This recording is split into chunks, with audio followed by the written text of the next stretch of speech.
રાજકોટમાં આવેલ આત્મીય યુનિવર્સિટી દ્વારા જીવન વિદ્યા ત્રિદિવસીય પરિસંવાદનો શુભારંભ કરવામાં આવ્યો હતો। આ પરિસ્થિતિમાં સમાજના ડોક્ટરો, વકીલો, સમાજસેવકો, એન્જિનિયરો, એનજીઓ વગેરે લોકો જોડાયા હતા। શિક્ષણ સાથે સામાજિક રીતે કેવી રીતે જોડાયેલ રહીએ તે માટે ત્યાગવલ્લભ સ્વામી દ્વારા પ્રવચન આપવામાં આવ્યું હતું। આ ઉપરાંત વિદ્યાર્થીઓને માનવ મૂલ્યો આધારિત શિક્ષણ અને ઇન હાઉસ વર્કશોપનું પણ આયોજન કરાયું હતું। આ પરિસંવાદમાં કુલ 18 દેશના નાગરિકોએ લાભ લીધો હતો। આત્મીય યુનિવર્સિટીમાં યજમાન પદે યોજાયેલ જીવન વિદ્યા સંમેલનનું ટાઇટલ એક પૃથ્વી એક પરિવાર રાખવામાં આવ્યું હતું। सजान स्वामी महाराज की जय, हरिप्रसाद स्वामी महाराज की जय, प्रेम स्वरूप स्वामी महाराज की जय, आत्मीय समाज की जय जय जय। आत्मीय विश्वविद्यालय परिसर में 26वें जीवन विद्या सम्मेलन का आज से प्रारंभ हुआ है। सम्मेलन के हेतु के बारे में तो आप सभी को पता ही है, इससे पहले भी सबको ज्ञापित किया गया है। लेकिन जीवन विद्या क्या है और आत्मीय विश्वविद्यालय और जीवन विद्या का क्या संबंध है, उसके बारे में संक्षिप्त में कुछ बातें बताना चाहेंगे। जैसे कि हमारी शिक्षा व्यवस्था है, वो शिक्षा व्यवस्था स्किल ओरिएंटेड है कि किस तरह से जो भी बच्चा किसी भी स्ट्रीम में पढ़ाई के लिए आए तो वो ब्रेड बटर कैसे अर्न कर सके। उसके जीवन में एक ही लक्ष्य होता है कि मैं सबसे आगे कैसे निकल जाऊं, मैं सबसे ज़्यादा कैसे पैसे कमा लूँ या इकट्ठा कर लूँ। इस हरिभाई में वो जीवन का मूल तत्व जो है, एक मानव दूसरे मानव के साथ किस तरह से व्यवहार करे, किस तरह से उसे जीना चाहिए, वो बात कहीं छूट जाती है। इसलिए आप देख रहे हैं कि व्यक्ति से लेके पूरे विश्व में समस्या समस्या समस्या ही हमें नज़र आ रही है। एक व्यक्ति दूसरे व्यक्ति के साथ जिस तरह से व्यवहार करता है, उसी तरह से एक समाज दूसरे समाज के साथ, एक देश दूसरे देश के साथ व्यवहार करता हुआ आज हमें नज़र आ रहा है। और उसके कारण आज हम देख रहे हैं कि पूरी दुनिया अशांत है, पूरी दुनिया भयग्रस्त है। और इसी स्थिति में अगर इसका कोई हल है, ग्लोबल वार्मिंग जितनी बड़ी समस्या है, उससे हम कह सकते हैं कि पूरी देश दुनिया में परिवार वार्मिंग भी, फैमिली वार्मिंग भी उससे कहीं गुना अधिक बड़ी समस्या है। तो वो परिवार वार्मिंग का अगर हम समाधान प्राप्त करना चाहें तो जीवन विद्या हमें सबसे पहले प्रारंभिक ज्ञान में यही सिखाती है। उसमें हमें ये समझने को मिलता है कि हमें क्यों जीना है और कैसे जीना है। क्यों जीना है उसका पता चल जाए, जो हमारी प्राचीन परंपरा में हमारे महापुरुषों ने बात बताई है कि हम धरातल पर क्यों आए हैं और हम क्या कर रहे हैं, हमारा पर्पज़ क्या है, पर्पज़ ऑफ लाइफ अगर हमें पता चल जाए तो मानव, हर एक मानव को इस बात का पता तो है ही कि उसकी शरीर यात्रा 60, 70, 80, 90 ज़्यादा से ज़्यादा 100 साल में ख़त्म हो जाएगी। लेकिन 100 साल के बाद क्या, तो 100 साल के बाद वो अपने साथ क्या लेके जाएगा, मोटर गाड़ी बंगला नहीं, कुछ उसके साथ नहीं जाता है। तो आत्मीय विश्वविद्यालय परिसर में हम बच्चों को ये समझ देने का प्रयास कर रहे हैं कि जीवन का पर्पज़ क्या है, क्यों जीना है और कैसे जीना है। और इसलिए 2017-18 से जब से आत्मीय विश्वविद्यालय को विश्वविद्यालय का दर्जा प्राप्त हुआ है, तब से हमारे अध्यापकों को उससे पहले हमने अध्यापन में लगाया है। और जीवन विद्या का यह ज्ञान, यह कंटेंट वो समझे, इसलिए पूरा प्रयास किया गया है। और उन्हीं अध्यापकों के माध्यम से अभी आत्मीय विश्वविद्यालय में आने वाले बच्चों तक ये बात हम ले जाने का प्रयास कर रहे हैं और बच्चों के माध्यम से परिवारों तक ये संदेश पहुँचे, ऐसा आत्मीय विश्वविद्यालय का प्रयास है। तो आज युवा पूरे विश्व में देखे तो वो हताश है, निराश है, उसे कहीं दिशा नहीं मिलती, उसके जीवन में कोई आनंद नहीं है, उसके जीवन में कोई सुख चैन नहीं है। हर तरह उसे ऐसा लगता है कि मैं क्यों इस धरातल पर आया हूँ, ये क्या स्थिति है मेरी। तो ये सारी स्थितियों से ऊपर आने का अगर कोई मार्ग है तो वो समझ ही है। इसलिए जीवन विद्या में बताया जाता है कि सुना हुआ सुनाने के काम आता है और समझा हुआ जीने के काम आता है। तो ये समझ सभी बच्चों को प्राप्त हो जाए, ऐसा प्रयास आत्मीय विश्वविद्यालय में हम करने के कृतनिश्चयी है और उसी दिशा में हम आगे बढ़ रहे हैं। तो हमारे इस परिसर में विनानी साइंस कॉलेज को जब से ऑटोनॉमी मिली तब से वहाँ भी कंपलसरी क्रेडिट के रूप में इस कोर्स को हम पढ़ाने का प्रयास कर रहे हैं। और आत्मीय विश्वविद्यालय का स्टेटस मिलने के बाद आत्मीय विश्वविद्यालय में भी कंपलसरी क्रेडिट कोर्स के रूप में हम इसे पढ़ाने का प्रयास कर रहे हैं। बहुत ही गहन बात है। हमारे शास्त्रों में हमारे महापुरुषों ने जो सारी बातें बताई है उसको सहज सरल स्वरूप में इस जीवन विद्या के माध्यम से हम बच्चों और परिवारों तक ले जाने का प्रयास करें। सबसे बड़ी खुशी की बात तो ये है कि जीवन विद्या में जिन्होंने ये अध्ययन के मार्ग में जिसे कह सकें कि एक तपस्या की है, बाबा नागराज जी के प्रति कृतज्ञता के भाव से जिन्होंने इसे समझने का प्रयास किया है, ऐसे बहुत सारी संस्थानों से जो प्रबोधक के रूप में, जो रिसोर्स पर्सन के रूप में आत्मीय विश्वविद्यालय में आते हैं, वो बिल्कुल सेल्फलेस मोटिव से आते हैं। वो आते हैं अपने पैसे से, जाते हैं अपने पैसे से, और 7-8 दिन का शिविर करते हैं या अध्ययन सत्र में आते हैं तो उसका कोई चार्ज वो नहीं करते हैं। वो आते हैं तो एक ही बात में कि जो समझ मैंने पाई है और वो समझ से जो खुशी मैंने प्राप्त करी है वो सबको समाज में हम बांटने का प्रयास कैसे करें। तो ऐसे एक जिसे कहते हैं कि श्रेष्ठतम उद्देश्य के कारण इसका व्यापीकरण हो रहा है। और सम्मेलन का पर्पस भी वही है कि बहुत सारे लोगों तक ये संदेश जाए। तो आपके चैनल के माध्यम से दर्शकों को भी हमें कहना चाहेंगे कि आत्मीय विश्वविद्यालय में आप जरूर आए। हमारे अध्ययनार्थी भाई बहन जो अध्यापक के रूप में आत्मीय विश्वविद्यालय में कार्य कर रहे हैं, जैसे हर एक यूनिवर्सिटी में, हर एक कॉलेज में अलग अलग डिपार्टमेंट होते हैं। कहते हैं कि फिजिक्स का डिपार्टमेंट है, केमिस्ट्री का है, इलेक्ट्रॉनिक्स का है, ये फार्मेसी का है, ऐसे अलग अलग डिपार्टमेंट होते हैं। वैसे आत्मीय विश्वविद्यालय की विशेषता रही है कि गुरु हरिप्रसाद स्वामी जी महाराज का जो संकल्प था कि यहाँ आने वाले बच्चे एक स्किल पार्ट के हिसाब से तो अच्छे से अच्छी पढ़ाई के लिए उसे सुविधा हम मुहैया करा पाए, लेकिन उससे भी आगे वो एक अच्छे ह्यूमन बीइंग कैसे बने, वो अपने परिवार के साथ आत्मीयता से कैसे जुड़े, वो समाज में आत्मीयता से कैसे जुड़े, वो पूरे देश और विश्व के साथ आत्मीयता से कैसे जुड़ के जीवन जिए, और वो सही अर्थ में एक जीवंत मानव मंदिर बन के समाज में कैसे जाए, और एक खुशहाली के साथ सब अपना विचार करने से पहले औरों का विचार करें और ये खुशी सब में बांटने का प्रयास करें। इस भावना के साथ स्वामी जी महाराज का संकल्प और आशीर्वाद आज कार्यान्वित होता हुआ दिख रहा है। आदरणीय बाबा जी और गुरु हरिप्रसाद स्वामी जी महाराज का वो संकल्प प्रगट गुरु हरि प्रेम स्वरूप स्वामी जी महाराज के आशीर्वाद से आज योगीधाम गुरुकुल कहते हैं कि आत्मीय विश्वविद्यालय में वो कार्यान्वित हैं, और उसी दिशा में हम आगे चलने का प्रयास कर रहे हैं। तो आपके सभी दर्शकों से हम ये विनती करना चाहेंगे कि आप भी कभी ना कभी आत्मीय विश्वविद्यालय में जरूर आए, हमारे अध्यापकों से मिलिए। जब भी इसकी जीवन विद्या की परिचय शिविर होती है, जगह जगह पर होती है, गुजरात में भी होती है, आत्मीय विश्वविद्यालय परिषद में भी होती है। हमारे अध्यापक की जब भी एक ग्रुप तैयार होता है तो वो शिविर यहाँ आत्मीय विश्वविद्यालय में निःशुल्क वो शिविर का आयोजन करते हैं। तो ज़रूर समय निकालिए। जीवन विद्या के हमारे काफ़ी प्रबोधक जी ऐसा कहते हैं कि एक तरफ 7-8 दिन की इस शिविर और एक तरफ आपका पूरा जीवन लगा दो तो उसके बराबर नहीं कर सकता। तो इस 7-8 दिन की शिविर के माध्यम से एक सही समझ का रास्ता हमें मिल जाता है। वो सही समझ का रास्ता सबको मिले, और स्वामी जी महाराज के संकल्प से आदरणीय बाबा जी का ये जो मानव दर्शन का जो कंटेंट है वो सब जन जन तक सुलभ करके आज पूरे विश्व में आत्मीयता का संदेश फैले, शांति का संदेश फैले, और जो परिवार ग्लोबल वार्मिंग और परिवार वार्मिंग, फैमिली वार्मिंग की जो समस्याएं हैं उसको हम जड़मूल से नष्ट कर पाएँ और हर जगह खुशहाली का माहौल बना पाए। यही अभ्यर्थना के साथ सबको बहुत बहुत धन्यवाद। जय स्वामीनारायण। नमस्ते सभी को। मेरा नाम डॉक्टर मेघाश्री दादीज है। मैं आत्मीय यूनिवर्सिटी में एसोसिएट प्रोफेसर हूँ। नेशनल कन्वेंशन 3 दिवसीय है जिसमें हम एग्ज़िबिशन एक इवेंट के तौर पर ऑर्गेनाइज़ किए हैं।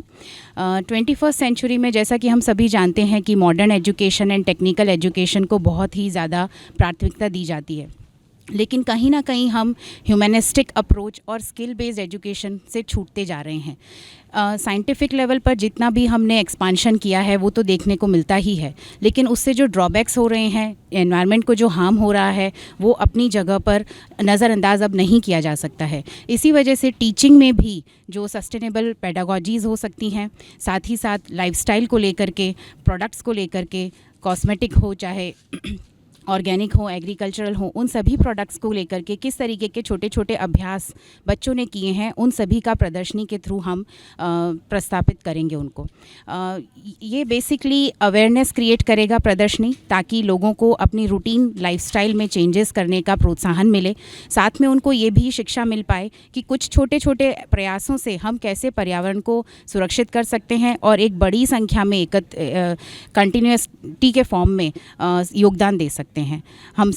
हमारा आप सभी से आवेदन है कि आप यहाँ पर आएँ और इस प्रदर्शनी में पार्टिसिपेट करें, ताकि यहाँ पर जो एग्जिबिटर्स हैं उन्हें प्रोत्साहन भी मिले और साथ में आपको भी इस चीज़ का समझ मिले कि क्या प्रैक्टिसेस टीचिंग में भी और रूटीन लाइफ में भी हम अडॉप्ट कर सकते हैं, जिससे हमें आगे पर्यावरण को बचाने में मदद मिलेगी। लोकल टू वोकल जो अभियान भारत में चालू किया गया है, उसके तहत भी यहाँ पर बहुत सारे प्रोडक्ट्स हैं, जैसे काऊ डंग से बनने वाले प्रोडक्ट्स और गौमूत्र से बनने वाले प्रोडक्ट्स, साथ ही वेस्ट प्रोडक्ट्स से कुछ बेस्ट आउट ऑफ वेस्ट बना करके उन प्रोडक्ट्स को यूज़ किया जा सकता है। हमारे यहाँ प्रदर्शनी में काफ़ी सारे ऑर्गेनिक प्रोडक्ट्स भी हैं।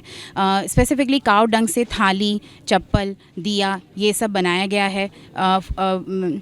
वेस्ट प्रोडक्ट से हम लोगों ने बुकेज़ बनाए हैं जो सस्टेनेबल भी हैं और जो एनवायरनमेंट को हार्म भी नहीं करते हैं। आजकल हम जो यूथ में एक प्रैक्टिस देख रहे हैं वो ये हो गई है कि ड्यू टू नेम, फेम और स्टेटस इन द सोसाइटी वो लोग ऑनलाइन शॉपिंग और ब्रांड शॉपिंग्स करते हैं, जबकि हम ये भी जानते हैं कि वही प्रोडक्ट्स नेचर को बहुत हार्म करते हैं। तो क्यों ना हम मिलकर के यूथ को ये शिक्षा दे पाएँ, जिससे वो देसी प्रोडक्ट्स पर शिफ्ट हो पाएँ और जो हमारे भाई बंधु हैं जो फुटपाथ पर या स्टॉल्स पर या छोटी शॉप्स के थ्रू अपना व्यापार करते हैं, उनको प्रोत्साहन मिल पाए। तो ये एक ऐसी पहल है जिसके थ्रू हम ऐसे सभी लोगों को प्रोत्साहित कर पाएंगे और आने वाली जनरेशन को भी ये शिक्षा दे पाएंगे कि हम धीरे धीरे फिर से अपने देसी प्रोडक्ट पर शिफ्ट हो जाएं, जो हमारी भारतीय संस्कृति का मूल आधार है। धन्यवाद। नमस्ते, मेरा नाम भीमलाल अधिकारी है। हम अभी नेपाल का मध्यबिंदु नगर पालिका के हम मेयर हैं। वहाँ से प्रतिनिधित्व होकर यहाँ आत्मीय यूनिवर्सिटी में ये 3 दिन का कार्यक्रम में सहभागिता जनाने के लिए हमारे टोली के लीडिंग करके अभी यहाँ आए हैं। आत्मीय यूनिवर्सिटी ने हमको निमंत्रण कई दिन आगे निमंत्रण दे दिया। वो निमंत्रणा से हम प्रभावित होकर हमारा शैक्षिक टीम हमारे मध्यबिंदु नगर पालिका के शिक्षा के टीम को लेकर यहाँ पर आया। विशेषतः हम आत्मीय यूनिवर्सिटी पहले हम उतना पहचान नहीं था। हम हैप्पीनेस करिकुलम, दिल्ली का हैप्पीनेस करिकुलम से हम नज़दीक में थे। हमने भी 2 वर्ष पहले एजुकेशन के सेक्टर में कुछ नया काम करने की इच्छा जाहिर कर रहा था। शिक्षा के क्षेत्र में कुछ कमी हमने भी महसूस कर रहे थे। सारे लोग वो महसूस कर रहे, सारे अभिभावक, सारे नेता, सारे अग्रज लोग शिक्षा में कुछ न कुछ कमी तो अभी समाज में जो समस्याहरू देख रही है, घर परिवार समाज जहाँ भी आप देखते हैं वो बहुत समस्या देख रहे हैं। इसके समाधान के विकल्प क्या है हमने ढूंढ रहा था, इसीलिए हम दिल्ली में आ गए। दिल्ली का स्कूल, दिल्ली के शिक्षक परिवार, ત્યાં के हैप्पीनेस करिकुलम का सेंटर में जो चीज़ हमने दिखाई दे रहा है, वहाँ का शिक्षा का शैली, व्यवहार परिवर्तन का, पढ़ाने का नहीं है, व्यवहार परिवर्तन करने का महत्वपूर्ण जिम्मेवारी वो एजुकेशन में हैप्पीनेस करिकुलम में जीवन मानव जीवन मानवीयता ह्यूमन वैल्यू बढ़ाने के एजुकेशन में जो चीज़ दे रही है वो चीज़ हम भी वही ढूंढ रहा था। और इसको हम दिल्ली से जोड़कर हमारा श्रवण कुमार शुक्ला ने इसमें फैसिलिटेट किया। हमने नेपाल में मध्यबिंदु नगर पालिका में curriculum research and development centre को स्थापना करके हमने 1 वर्ष के दौरान में ट्रेनिंग चलाया।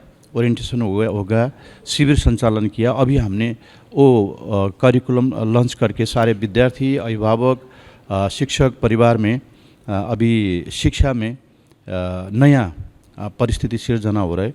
अभी नेपाल में बहुत चर्चा की विषय बन रहे हैप्पीनेस का करिकुलम, उसका नाम हमने आवर हैप्पीनेस, हाम्रो खुशी पाठ्यक्रम, नेपाल में हाम्रो खुशी पाठ्यक्रम का नाम दिया है। वो बहुत नगर पालिका का लोग उस चासों के विषय से देख रहे हैं।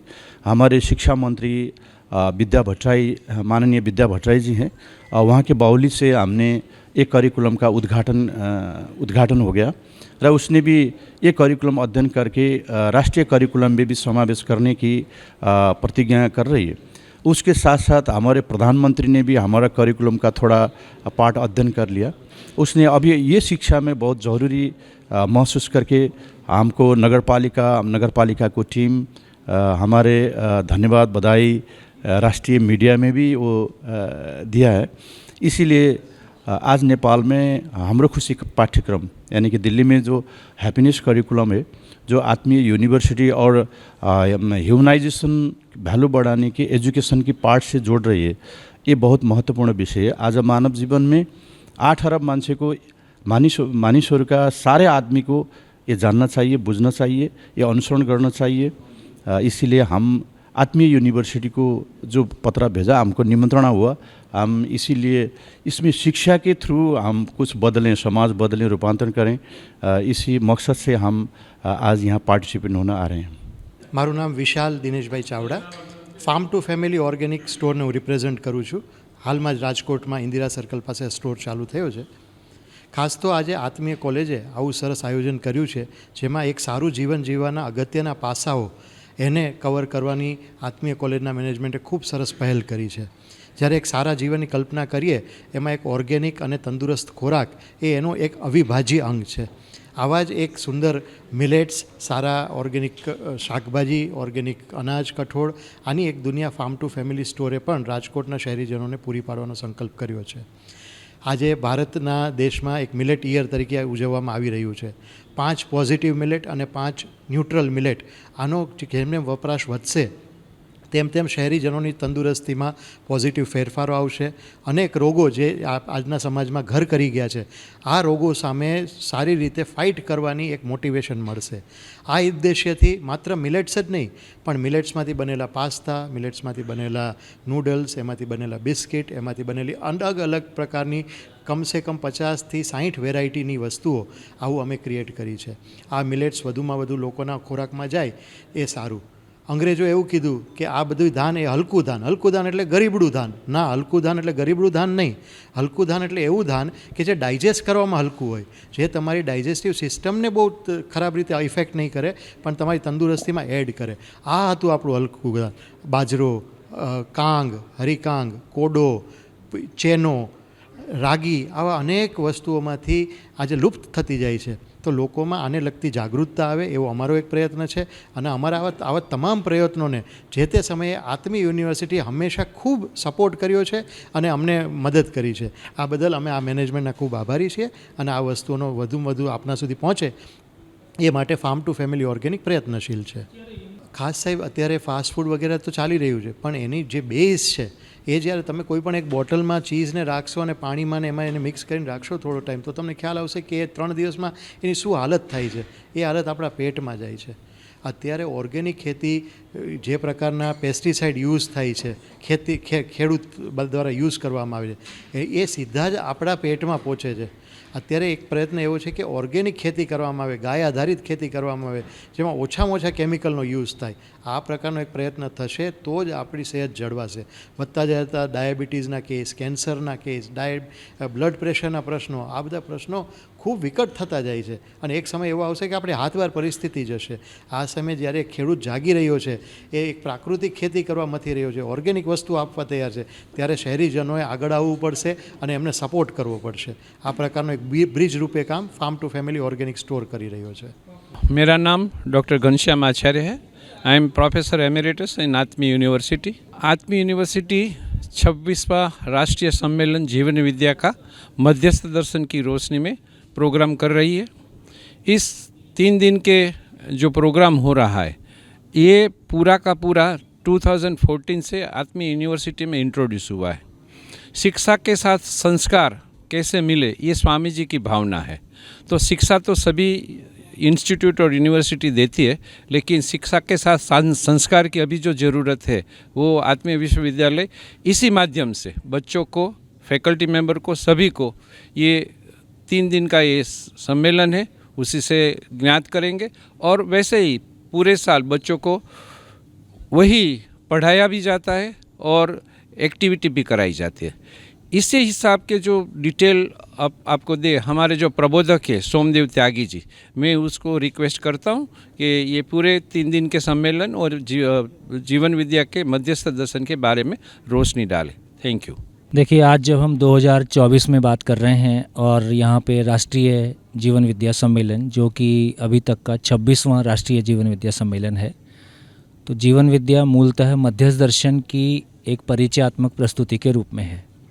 संदर्भ ये है कि जब आज हम एआई के ज़माने में ये प्रश्न ही खड़ा हो गया है कि आदमी और मशीन के बीच में कंपैरिजन, और मशीन कहीं आदमी से आगे निकलता हुआ दिखाई देता है।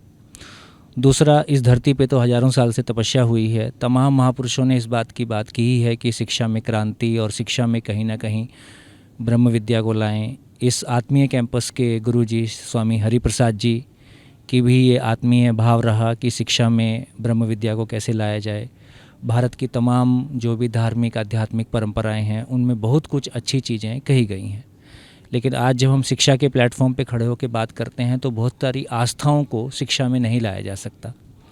मध्यस्थ दर्शन जीवन विद्या के माध्यम से आदरणीय ए नागराज जी, जो मूलतः कर्नाटक हसन जिले के रहने वाले थे, उनके माध्यम से 1970 में अमरकंटक मध्य प्रदेश में एक अनुसंधान हुआ जिसमें कि एक बड़ी क्वांटम लीप, एक बड़ी छलांग इस प्लैनेट के लिए, कि जिस तरह से आज हम क्लासरूम में इंजीनियर डॉक्टर क्रिएट कर पा रहे हैं, फिजिक्स और केमिस्ट्री पढ़ा पा रहे हैं, एटम और सेल पढ़ा पा रहे हैं, उसी तरह से एक मानव की मानसिकता को, उसके भावनात्मक विकास को, और एक आदमी ज़िंदगी के हर आयाम में सॉल्यूशन के साथ खड़ा हो सके, उसको क्लासरूम में लाया जा सकता है। ये एक बड़ी घटना घटी है। भारतीय संदर्भों में जब हम वसुधैव कुटुम्बकम की, यदि भारतीय तमाम आध्यात्मिक परंपराओं की हम बात करते हैं तो उसका व्यावहारिक मैसेज यही है कि हमने संसार को वसुधैव कुटुम्बकम का मैसेज दिया है। 1 अर्थ, 1 फैमिली, 1 नेशन, ऐसी तमाम बातें हमने की हैं। लेकिन आज जिस तरह की एजुकेशन हम दे पा रहे हैं उससे लगभग ये हो गया है कि युवाओं में विवाह का संदर्भ ही ख़त्म हो गया है। क्यों शादी किया जाए इसका कोई तर्क ही नहीं बचा है। शादी करें तो बच्चे क्यों करें इसका भी तर्क नहीं बचा है। तो मूलतः पूरा का पूरा समाज एक भीड़ और एक व्यापार और एक राजनीतिक शरण में जा पहुंचा है। सही अर्थों में तो उद्देश्य ये था कि सरकारों का उद्देश्य ये है कि समाज कैसे मजबूत हो, धर्म और अध्यात्म और शिक्षा का उद्देश्य ये है कि समाज कैसे मजबूत हो। समाज तब मजबूत होगा जब परिवार मजबूत होगा, परिवार तब मजबूत होगा जब हमको एक मानव की और मानव के जीने की क्लैरिटी और उसके पर्पज़ की क्लैरिटी आएगी। तो क्लासरूम में मानव के जीने की पर्पज़ की क्लैरिटी दी जा सकती है और ये यूनिवर्सल, लॉजिकल, प्रैक्टिसेबल फॉर्म में दी जा सकती है। ये एक अद्भुत घटना मध्यस्थ दर्शन जीवन विद्या के माध्यम से घटी है। तो बेसिकली मध्यस्थ दर्शन जीवन विद्या चेतना विकास मूल्य शिक्षा के माध्यम से वसुधैव कुटुम्बकम को पूरे विश्व के हर क्लासरूम में ले जाया जा सकता है। इसका एक बहुत सशक्त माध्यम है। ऐसा हमने पिछले 25 सालों में प्रयोग करके देखा है। यहाँ ये कार्यक्रम 3 दिन चलने वाला है ना। आज यहाँ शामिल हो रहे हैं लगभग 1000 लोग प्लस माइनस यहाँ शामिल हो रहे हैं, जिसमें कि पूरे देश के लोग यहाँ आए हैं। उसमें से गुजरात के लोग भी बड़ी संख्या में हैं। और ये कहते हुए मुझको बहुत खुशी है कि गुजरात शायद भारत का पहला राज्य बना है जहाँ मध्यस्थ दर्शन जीवन विद्या सामाजिक रूप में सबसे आगे बढ़ा है और आत्मीय यूनिवर्सिटी पूरे देश में यूनिवर्सिटीज़ में सबसे आगे बढ़ी है। ये कहने का सौभाग्य और ये खुशी हमको है। मैं हरिप्रसाद देवकोटा नेपाल से, मध्य विदुर नगर पालिका से, वहाँ से गठन हुआ पाठ्यक्रम अध्ययन तथा अनुसंधान केंद्र CSRC का संयोजक हैप्पीनेस करिकुलम संचालन के लिए पाठ्यक्रम अध्ययन अनुसंधान के नेतृत्व में नेपाल में एक नया अभ्यास हमने किया है। उस दौरान में हाम्रो खुशी हैप्पीनेस करिकुलम नेपाल में अभी लागू किया है। उस कार्यक्रम को संयोजक के रूप में म कार्यरत हूँ। नेपाल को शिक्षा क्षेत्र में जब भी इस दुनिया में कुछ न कुछ अभाव हम महसूस किया है। जो बाल बालिका में शिक्षा के दौरान जुन अभाव हमके महसूस हुआ, उसको परिपूर्ति करने के लिए मध्यबिंदु नगर पालिका ने कुछ ऐसा नया कार्यक्रम के आयोजना को खोज पड़ताल किया है। उसके दौरान में दिल्ली में लागू हुआ है वो हैप्पीनेस करिकुलम, उसको हमको संपर्क मिला। वहाँ के प्रबोधक श्रवण कुमार शुक्ला जी ने नेपाल में इसका बहुत पॉजिटिव संदेश फैलाए हुए हैं। वहाँ को श्रवण कुमार शुक्ला को नेतृत्व में हमने शिविर किया है, 7 दिन की शिविर।